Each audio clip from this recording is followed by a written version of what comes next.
चलिए दोस्तों, आज हम बादल को गिरते देखा ये एक हम पढ़ने जा रहे थे। थोड़ा बहुत कुछ पढ़ाया था, थोड़ा बहुत कुछ बाकी था।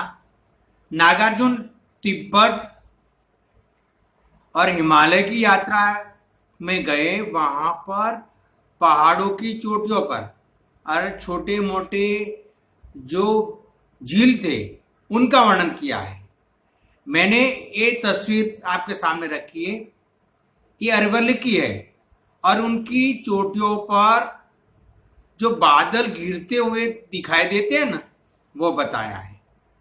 तो आज हम बादल को गिरते देखा ये एकम के कविता के छोटे छोटे पहलुओं को लेकर, इसमें से निकलते हुए प्रश्नों को लेकर, व्याकरण के एक एक वाक्य के और उसके अर्थ सबको लेकर मैं आपको पढ़ाने जा रहा हूं।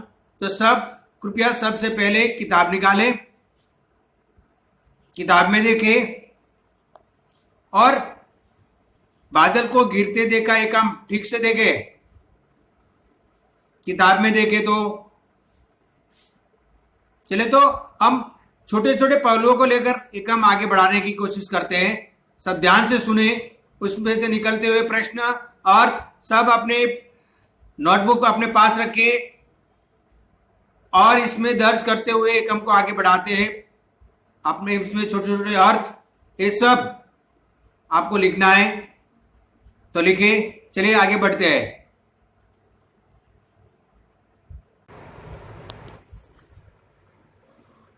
किताब में देखें,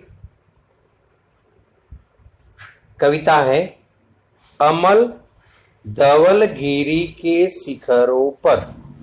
अमल निर्मल जो स्वच्छ है वही, धवल यानी कि उज्जवल, गिरी यानी पर्वत और शिखर, शिखर यानी कि पहाड़ की चोटी पर। निर्मल धवल गिरी शिखरों पर, निर्मल उज्जवल पहाड़ की चोटियों पर बादल को गिरते देखा है। छोटे छोटे मोती जैसे उनके शीतल तुहिन कणों को। ये हिमालय और तिब्बत यात्रा का वर्णन है। हिमालय के पर्वत पर जो बादल गिरते हैं ये कैसे है? निर्मल है, यानी कि स्वच्छ है, सफेद है, उज्जवल है और ऊंचाइयों पर है। उन पर बादल गिरे हुए हैं और ये बादलों में छोटे छोटे मोती जैसे उनके शीतल यानी कि ठंडे, तुहिन यानी कि बर्फ के कणों को, तुहिन यानी कि बर्फ के कणों को मान सरोवर के उन स्वर्णिम, मान सरोवर के सोने जैसे कमलों पर गिरते देखा है। मान सरोवर के सोने जैसे कमलों पर ये बादलों को गिरते देखा है। बर्फ है, थोड़ी बहुत कुछ प्रकाश आ रहा है, तो ये बर्फ के ओले, ये कण है, ये सोने जैसे चमकीले हो गए और ये सोने जैसे चमकीले कण कमलों पर गिरते देखा है। आगे बताया है कि तुंग हिमालय के कंधों पर, तुंग यानी कि बहुत ऊंचा, हिमालय की चोटियों पर, कंधों पर यानी कि ऊंचाई पर, कंधों पर छोटी बड़ी कई झीलें हैं। झील यानी कि सरोवर, झील यानी कि सरोवर, छोटी बड़ी कई झीलें, छोटे बड़े अनेक सरोवर हैं। उनके श्यामल नील सलील में, उनके श्याम और नीले जैसे, सलील यानी कि पानी में, उनके हिमालय की चोटी पर कई छोटे बड़े झील है, सरोवर है, इनका पानी कैसा है, श्यामल और नील है। ऐसे सलील में समतल देशों से आकर, यानी कि भूभागों से आकर, समतल जो पृथ्वी है, भूभाग है, हिमालय के नीचे वाला भाग, मैदानी प्रदेश, तो समतल देशों से आकर, समतल यानी कि मेवाती भाग, मेवाती यानी कि जो जो पृथ्वी का जो हरियाली खेती बाड़ी होती है, यही भाग समतल देशों से आकर पावस की उमस से व्याकुल, पावस यानी कि गर्मी के मौसम से उमस यानी कि गर्मी, पावस की उमस से व्याकुल, पावस की गर्मी से व्याकुल होकर तिक्त मधुर तंतु खोजते, तिक्त मधुर विष तंतु खोजते, ये गर्मियों से व्याकुल होकर और कमलनाथ को खोजते हुए, कमलदल को खोजते हुए ये सरोवर के पास आ चुके हैं। कौन? तो हंसों को गिरते देखा है। हिमालय की चोटी पर कई झील है, वो भूभाग से यानी कि गर्मी के मौसम से व्याकुल होकर हिमालय की ओर आते हुए हैं। और ये अनेक झीलों में कमलनाथ को खोजते हुए, कमलनाथ को खोजते हुए यानी कि कमल दंड को खोजते हुए हंसों को ये सरोवर यानी कि झीलों में तीरते देखा है या बादल को गिरते देखा है। ऐसे मधुर झीलों में आपने कभी हंसों को तैरते देखा है, बादल को गिरते देखा है। आगे है ऋतु वसंत का सुप्रभात। वसंत ऋतु के प्रभात में मंद मंद था अनिल बह रहा, मंद मंद धीरे धीरे पवन बह रहा था। वसंत ऋतु के प्रभात में धीरे धीरे पवन बह रहा था। बालारुण की मृदु किरणें भी, बालारुण यानी कि जो पौ फटता है, सवेरा होने वाला है, बाल सूर्य है, बालारुण यानी कि अरुण यानी कि सूर्य, बाल यानी कि बच्चा, बाल सूर्य की मृदु किरणें, मृदु यानी कि कोमल, बाल सूर्य की कोमल किरणें थी। अगल बगल स्वर्ण भी शिखर थे और ये चारों ओर बर्फीला प्रदेश है, चारों ओर बर्फीला प्रदेश है।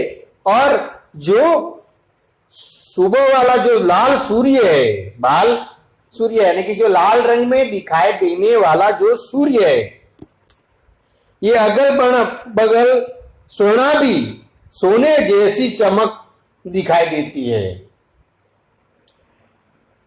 एक दूसरे से विरहित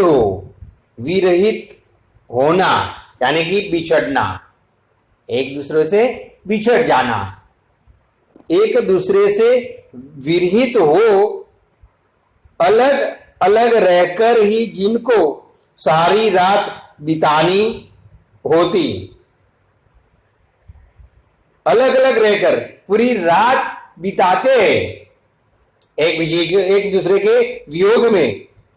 निशा काल के सिर अभिश्रापित, रात्रि के श्राप के कारण, रात्रि के श्राप के कारण लंबे, सिर यानी कि लंबे, अभिश्रापित श्राप के कारण, बेबस, बेबस यानी कि लाचार, बेबस उन चकवा चकवी का, चकवा और चकवी यानी कि सारस की जोड़ी, चकवा चकवी का बंद हुआ क्रंदन, ये चकवा चकवी श्राप के कारण पूरी रात भर एक दूसरे से अलग रहते हैं।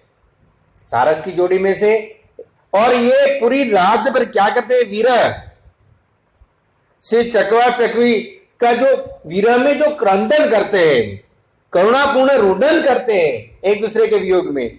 ये अभी अभी सूर्योदय होने से ये क्रंदन बंद हुआ है, बंद हुआ क्रंदन। फिर उसमें उन महान सरोवर के तीरे ऐसे ये उसका करुण रुदन अभी अभी एक चकवा चकवी का बंद हुआ है, ऐसे महान सरोवर के तीर पर नदी सेवालों की हरी दरी जल में क्या लगती है, लग जाती है, सेवाल लग जाती है। सेवाल तो जल में उत्पन्न होने वाली घास मखमल जैसी लगती है, और दरी यानी कि बिस्तर या तो चद्दर, ये पूरे सरोवर में ये सेवाल हरी चद्दर की तरह फैली हुई है। आगे देखो तो, प्रणय कला छेड़ते देखा है, ये ऐसे सरोवर में प्रणय प्रेमालाप करते हुए ऐसे चकवा चकवी को देखा है, बादल को गिरते देखा है। प्रणय कला प्रेम पूर्ण विरह, प्रेम पूर्ण कलह करते हुए देखा है, बादल को गिरते देखा है। प्रेम पूर्वक कलह यानी कि झगड़ा होता है ना, प्रेम भरा झगड़ा कभी परिवार में होता रहता है, तो ऐसे चकवा चकवी का प्रेम पूर्ण कलह आपने देखा है, बादल को गिरते देखा है। चले बच्चे आगे हम किताब में देखें तो आप अपनी किताब में देखें, वैकल्पिक प्रश्न है, कवि ने अमल धवल गिरी के शिखरों पर किसको गिरते देखा है, सूर्य को, बादल को, चंद्र को या बारिश को? तो क्या आएगा, बादल को। कवि ने छोटे छोटे मोती जैसे कणों को मान सरोवर में कहां पर गिरते देखा है? कवि ने छोटे छोटे मोती जैसे कणों को मान सरोवर में कहां गिरते देखा है? बादलों पर, फूलों पर, हरी घास पर या तो स्वर्ण कमल पर? तो छोटे कणों को तो स्वर्ण कमल पर गिरते देखा है।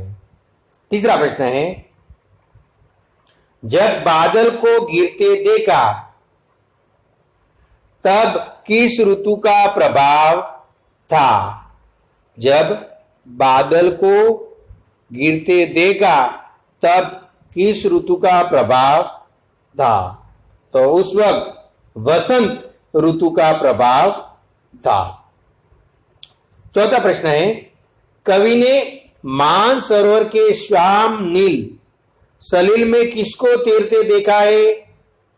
कवि ने मान सरोवर के श्याम नील सलिल में किसको तैरते देखा है? मछलियों को, हंसों को, बुगुलों को या तो भैंसों को? तो कवि ने तो किसको देखा है? हंसों को। अब देखिए एक एक वाक्य में उत्तर, निम्नलिखित प्रश्नों के एक एक वाक्य में उत्तर दीजिए। यहां पर बताया गया है कि प्रस्तुत कविता किस दृष्टि से अधिक महत्वपूर्ण है? तो प्रस्तुत कविता है ए रोमानी वातावरण की दृष्टि से अधिक महत्वपूर्ण है। दूसरा प्रश्न है, कविता का रचना काल क्या है? तो इसका उत्तर है कविता का रचना काल 11वीं सदी है। तीसरा प्रश्न है, कवि ने कमल को किस रंग का बताया है? तो कवि ने कमल को स्वर्णिम रंग का बताया है। चौथा प्रश्न है, प्रस्तुत कविता में कवि ने किस किसका परिवेश प्रस्तुत किया है? प्रस्तुत कविता में कवि ने किसका परिवेश प्रस्तुत किया है? तो प्रस्तुत कविता में कवि ने बाल सूर्य का परिवेश प्रस्तुत किया है। किसका? तो बाल सूर्य का परिवेश प्रस्तुत किया है। अब देखिए 2-3 वाक्यों में उत्तर दीजिए। 2-3 वाक्यों में उत्तर दीजिए। पहला है, कविता का प्रथम चरण में क्या दृश्य है? तो आपने देखा कि कवि ने निर्मल और उज्जवल गिरी के शिखरों पर बादल को गिरते देखा है और छोटे छोटे मोती जैसे शीतल बर्फ के कणों को मानसरोवर के स्वर्णिम कमलों पर गिरते देखा है। अब मानसरोवर में वर्षा की बूंदे गिरते हैं तो एक चित्र और भी अंकित हो जाता है। पहली बात कौन सी आई? ऊंचे शिखरों पर बादल को गिरना, बर्फ के छोटे छोटे कण कमलों पर गिरना। तीसरी कि मानसरोवर में जो वर्षा की बूंदे हुए ये सरोवर में गिरती है तो ये मधुर संगीत पैदा होता है। ये चित्र भी पहले चरण में उसने बताया है। दूसरा प्रश्न है, हंस किससे उबकर शीतलता प्राप्त करने हिमालय पर आते हैं? हंस किससे उबकर शीतलता प्राप्त करने के लिए हिमालय पर आते हैं? तो हंस ये पावस की गर्मी से व्याकुल होकर, पावस की गर्मी से व्याकुल होकर हंस शीतलता प्राप्त करने के लिए हिमालय पर आते हैं। क्यों? कि हिमालय पर छोटे बड़े झील है और वहां पर ठंड महसूस होती है, शीतलता मिलती है, इसीलिए हंस पावस की गर्मी से व्याकुल होकर शीतलता प्राप्त करने के लिए हिमालय पर आते हैं। आगे का प्रश्न है, बासंती सुबह में सरोवर के किनारे सेवालों की दरी हरी दरी किसके प्रणय कला का दृश्य है? तो बासंती सुबह में सरोवर के किनारे सेवालों की दरी पर चकवा और चकई के प्रणय कला का दृश्य है। शापग्रस्त चकवा चकवी को रात में एक दूसरे से अलग रहते हैं और सुबह में मिलते हैं ये प्रणय कलह करने लग जाते हैं, ये प्रणय प्रेम भरा झगड़ा करने लग जाते हैं। यही दृश्य देखा है कवि ने। 14 प्रश्न है, कवि ने किरणों और शिखरों को कैसा बताया है? कवि ने किरणों और शिखरों को कैसा बताया है? तो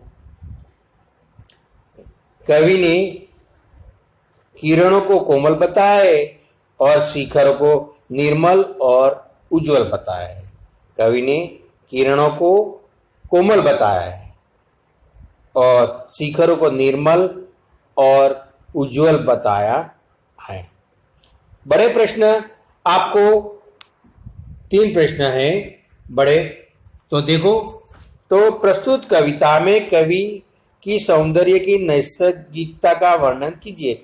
यानी पहले हिमालय पर बादलों को गिरना, ये वाला ऊंचे शिखरों वाला ये बात लिखना। इसके बाद ये कमलों पर बर्फ के कणों को गिरने वाली बात बताना। इसके बाद बारिश गिरती है तो सरोवर में जो चित्र अंकित होता है यही बात बताना।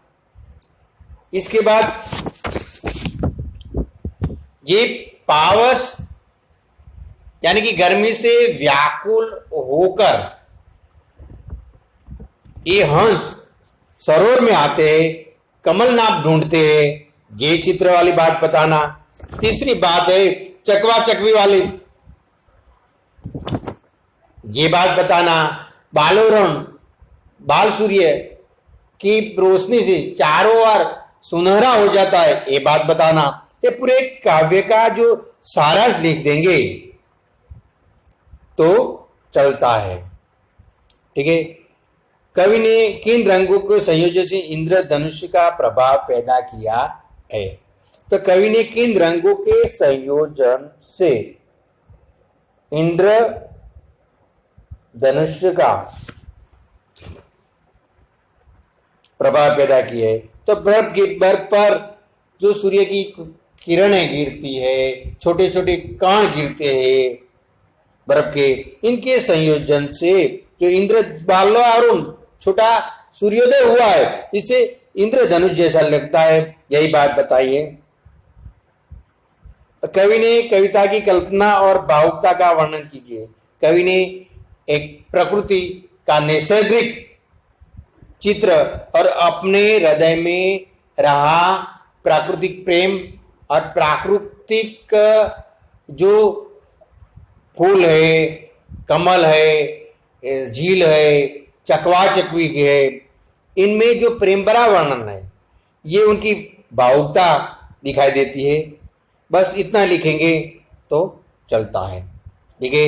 इस एकम में किसी को समझ में ना आया हो, कोई प्रश्न समझ में ना आया हो, तो हमें हमारा संपर्क करें। व्हाट्सएप नंबर आपके पास है। साहब जी ये प्रश्न दोबारा दोहराइए, तो मैं दोबारा बताऊंगा आपके नंबर पर। कोई भी दिक्कत हो तो बिना झिझक हमारा संपर्क करना। हम आपको पढ़ाने के लिए तो बैठे, मना थोड़ा करते। जो भी प्रश्न समझ में ना आए तो हमें बार बार पूछे तो भी हम बिना झिझक आपको समझाएंगे। अस्तु। जय हिंद, जय भारत। अगला एकम मिलेंगे।